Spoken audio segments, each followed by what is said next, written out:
आज कुछ पॉलिटिकल पार्टियों का एक नारा बन रहा है, चल रहा है कि बटेंगे तो कटेंगे। अब एक बात बताइए कि इसमें बटना और कटने की क्या बात है? आज तक तो मुसलमान एक होकर के क्या कुछ हासिल कर लिया? एक है हम, लेकिन आप देखिए कि जितने भी बड़े बड़े पोस्ट पोजीशन होते हैं उस पर हमारे अशराफ भाइयों का कब्जा है।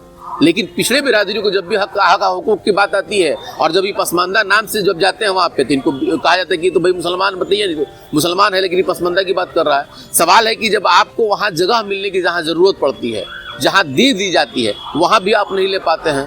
तो जब यहाँ मुसलमान एक होकर के वो हासिल नहीं कर पाया, तो हिंदू बिरादरियों में अगर अगले पिछड़े की बात जब की जाती है तो वो लोग एक होकर के क्या कुछ हासिल कर सकते हैं? सवाल यहाँ यही आता है कि अगर हम मुसलमान हैं, पिछड़े हैं, तो हमको तो आरक्षण गवर्नमेंट दे ही रही है, लेकिन वहाँ पे हमारे जो अशराफ कहते हैं कि नहीं, आपको वहाँ लेने की कोई जरूरत नहीं है, इसलिए कि आप तो एक हैं।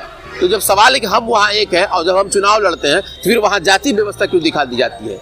वहाँ हमको जातियों से तंज कस करके हमें नीचा दिखाने का प्रयास क्यों किया जाता है? वहाँ ये क्यों कहा जाता है कि फलाने जात का है, इसको वोट मत दो तुम लोग?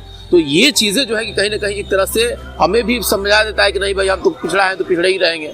चाहे आप लाख आगे बात कर लो, लाख ये बात कह दो कि भाई सब पसमानदा एक है, मतलब मुसलमान एक है, कोई पसमानदा नहीं है, कोई अति पिछड़ा और कोई पिछड़ा नहीं है। तो ये सिर्फ जो है कि एक थोथली बातें रह जाती है, बाकी इसका कोई मतलब नहीं रहता है।